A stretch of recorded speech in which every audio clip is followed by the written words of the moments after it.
মালদার চাঁচলে ঘটল চাঞ্চল্যকর ঘটনা। একাকী থাকা এক বৃদ্ধার ঘরে ঢুকে তাকে সাঁড়াশির আঘাতে নৃশংসভাবে খুন করল দুষ্কৃতীরা। রবিবার রাতে এই ঘটনাকে কেন্দ্র করে ব্যাপক চাঞ্চল্য ও আতঙ্ক তৈরি হলো চাঁচলের কলিগ্রাম অঞ্চলের দক্ষিণপাড়া এলাকায়। রবিবার রাতে এই ঘটনাকে কেন্দ্র করে ব্যাপক চাঞ্চল্য আতঙ্ক তৈরি হলো চাঁচলের কলিগ্রাম অঞ্চলের দক্ষিণপাড়া এলাকায়। জানা গেছে নিহত বৃদ্ধার নাম আরতি দাস, বয়স আনুমানিক 70 বছর। তার 3 মেয়ে, 1 ছেলে। মেয়েদের বিয়ে হয়ে গেছে। ছেলে কর্মসূত্রে কলকাতায় থাকেন, তাই বৃদ্ধা বাড়িতে একাই থাকতেন। এই একা থাকার সুযোগ নিয়ে এই রবিবার রাতে তার ঘরে ঢুকে কেউ বা কারা সাঁড়াশির এলোপাথারি আঘাতে নির্মমভাবে তাকে খুন করে বলে অভিযোগ। শুনলাম দিদা নাকি মারা গেছে, নেই বেঁচে। খুন করা হয়েছে? অবশ্যই খুন করা হয়েছে, কারণ কিছুক্ষণ আগে ভালো কথা বললো মানুষ, কিছু অসুস্থ কিছু ছিলেন না। 2 দিন আগে দিদির সাথে ব্যাংকে গেলেন, কেউ মেরে ফেলেছে দিদাকে।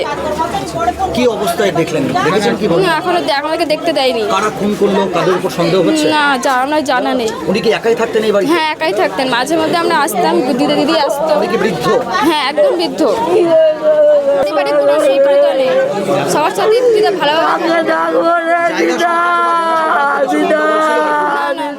আমি তো এসে এরকমই দেখছি, আর কিছু হয়নি।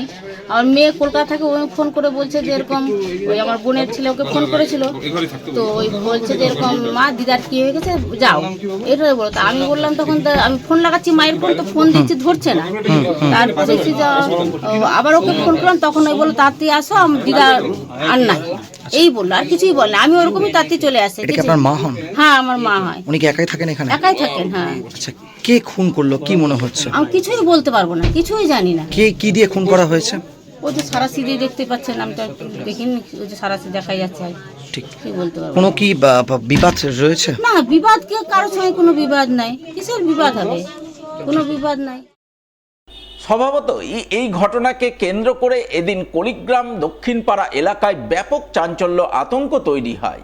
এই খবর পেয়ে চাঁচল থানার পুলিশ ঘটনাস্থলে ছুটে যায়।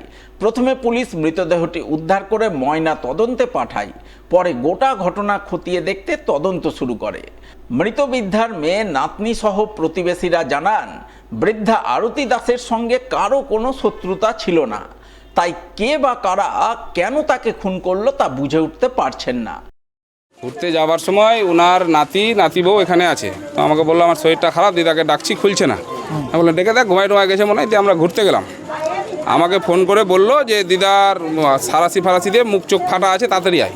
জানলা দিয়ে যখন দেখলাম, এই পাশের জানলা দিয়ে দেখছি যে মাথাটা পুরো ফ্যাচকানো আছে, রক্ত ফক্ত বেরোনো আছে মাথা দিয়ে। তখন আমি ভাবলাম যে নিজেদের ঢোকাটা ঠিক হবে না।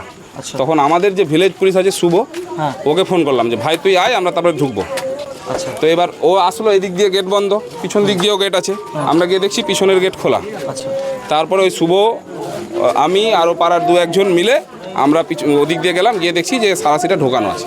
ফিঙ্গারপ্রিন্ট নিতে হবে? হ্যাঁ, সারাশিটার ফিঙ্গারপ্রিন্ট নিতে হবে। আর আমরা পুলিশের কাছে চাইছি, কারণ আমরা বাড়ির পাশের বাড়ি। এবার দিন দুপুরে যদি এরকম হয়, প্রশাসন যদি এর কোনো উপযুক্ত ব্যবস্থা না নেয়, তাহলে আমাদের বউ বাচ্চা রেখে তো থাকাটা মুশকিল। কাউকে দেখতে পেয়েছেন? না, আমি তো কাউকে দেখতে পাইনি। কি পারিবারিক অশান্তি ছিল, চলছিল কিছু? না, বয়স্ক মানুষ, খুব ভালো, সবার সঙ্গে মিলেমিশে চলে। সন্ধ্যাবেলা আমার দিদা হয়, ইয়ার্কি করেই গেলাম।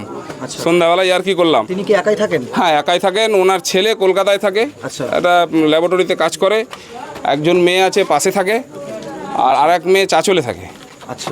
আর নাতনির বিয়ে হয়েছে বাইরে। নাতনি জামাই মাঝে মাঝে আসে থাকে। ওরা কালকেই রাত্রে গেছে, ওরা এখানেই ছিল। কি মনে করছেন এটা কি দেখে? এখন কীরকম বলবেন, কি এই বাড়ির পাশে এরকম হয়ে গেল, এটাই তো আমরা একদম শোকা হতো। আমরা এই তখন ভয়ে কিভাবে বাড়িতে থাকবো, এটা নিয়ে আমাদের চিন্তা। এই খুনের পিছনে কোনো ব্যক্তিগত শত্রুতা নাকি লুঠের উদ্দেশ্যে তাকে খুন করা হয়েছে তা খতিয়ে দেখতে পুলিশ তদন্ত শুরু করেছে। ফের উত্তপ্ত হয়ে উঠল মালদার কালিয়াচক। ধারালো অস্ত্রের আঘাতে খুন হলেন এক বৃদ্ধ। তাকে বাঁচাতে গিয়ে অস্ত্রের আঘাতে গুরুতর জখম হলেন বেশ কয়েকজন। পাল্টা অভিযুক্তকে ধরে কর্ণধোলাই দিলেন গ্রামবাসীরা। রবিবার রাতে এই ঘটনাকে কেন্দ্র করে ব্যাপক উত্তেজনা আতঙ্ক ছড়ালো কালিয়াচকের হাজিনগর খাস চাঁদপুর এলাকায়। জানা গেছে নিহত বৃদ্ধের নাম হাসমাত শেখ, বয়স 65 বছর, বাড়ি কালিয়াচকের খাস চাঁদপুর এলাকায়। অভিযোগ, এদিন রাতে প্রতিবেশী আলাউল শেখ নামে এক যুবক হঠাৎ করেই হাতে ধারালো অস্ত্র নিয়ে হাসমাত শেখের উপর হামলা চালায়। তাকে ধারালো অস্ত্রের আঘাতে কুপিয়ে খুন করে। তাকে বাঁচাতে গিয়ে আরও 4 জন গ্রামবাসী ধারালো অস্ত্রের আঘাতে গুরুতর জখম হন। পাল্টা গ্রামবাসীরা অভিযুক্তকে ধরে গণধোলাই দেন, যার জেরে অভিযুক্ত যুবক গুরুতর আহত হয়। সঙ্গে সঙ্গে জখম গ্রামবাসী সহ আহত যুবককে উদ্ধার করে প্রথমে শিলামপুর গ্রামীণ হাসপাতালে পাঠানো হয়, কিন্তু দুজনের অবস্থা আশঙ্কাজনক থাকায় তাদের মালদা মেডিকেল কলেজ হাসপাতালে রেফার করা হয়। বাড়ি থেকে বাহির হয়ে এই হাসপাতালে নিয়ে দিয়েছে আমাকে। ওই আমাকে বাজাইতে যে এই ভর্তিজাটা কাম হয়ে গেল। এই ভর্তিজার পরে দেড় মানুষ শুনলাম দৌড়ছে আর ওই কাটছে। এই তো কি জন্য কাটছে? কে জানি ওর ব্যাপার, ওইটা ওই বলতে পারবে, আমি বলতে পারবো না। যে কাটছে তার নাম কি, যে আপনাদের উপরে আক্রমণ করছে? আল্লাহ বলুন। আপনাদের বাড়ি কোথায়? খাচ্চাপুর, হাজনগর খাচ্চাপুর। কতজন আহত হয়েছেন? 1 2 3 4 5 6 ছয়জন। 6 জন। আর কে মারা গেছে? ওই আমার ভাই। কি নাম ওর? ফাসমাসে। কিছুই না, আমার আব্বা নামাজ পড়তে যাচ্ছিল, ওই নিজে ঘর থেকে হাসুয়া বের করে আমার আব্বা খুব মারলো। আমার আব্বা জিজ্ঞাসা করছে কি হলো কিছুই বললো না। আমার যেটা কাকু মারা গেছে ওই বেড়ালো কি হলো। ওর নাম কি? ওর নাম হাসমাতে, যে মারা গেছে ওই। আমার আব্বা কাকুটা জিজ্ঞাসা করছে কি হলো, ওকেও কোপ মেরে এমন মেরেছে গলা ছুটে দিয়েছে। এবার ওকেও দিল, ওর কিছু কারণই নেই মারপিটে। কোনো কারণ নাই? কি হলো বলো, কিচ্ছুই বলছে না। কতজন আহত হয়েছে? 6 জন। মারা গেছে একজন। এদিকে এই ঘটনার পরপরই কালিয়াচকের এসডিপিওর নেতৃত্বে বিশাল পুলিশ বাহিনী ঘটনাস্থলে পৌঁছায়। প্রথমে পুলিশ পরিস্থিতি নিয়ন্ত্রণে আনে, পরে গোটা ঘটনা খতিয়ে দেখতে তদন্ত শুরু করে বলে জানা গেছে। চলন্ত বাইকে হঠাৎ আগুন, অল্পের জন্য প্রাণে বাঁচলেন এক যুবক, মুহূর্তে পুড়ে ছাই বাইক। সোমবার দুপুরে ঘটনাটি ঘটেছে মালদার চাঁচল থানার সুরতপুর এলাকায়। স্থানীয় সূত্রে জানা গেছে চাঁচলের আমলাপাড়ার যুবক হৃদয় মণ্ডল দোকানের হালখাতার কাঠ দিতে সুরতপুর এলাকায় গিয়েছিলেন। সেই সময় চলন্ত অবস্থায় তার বাজাজ পালসার NS বাইকের ইঞ্জিন থেকে হঠাৎ ধোঁয়া বের হতে শুরু করে। বিষয়টি বুঝতে পেরে তিনি দ্রুত বাইক থেকে নেমে পড়েন। এর পরপরই মুহূর্তের মধ্যে বাইকটিতে আগুন ধরে যায়। দেখতে দেখতে দাউ দাউ করে আগুন জ্বলে ওঠে। ঘটনাস্থলে ভিড় জমান স্থানীয় বাসিন্দারা। আগুন নেভানোর জন্য অনেকে জল ঢেলে চেষ্টা চালান। পরে খবর পেয়ে দমকলের একটি ইঞ্জিন ঘটনাস্থলে পৌঁছায়।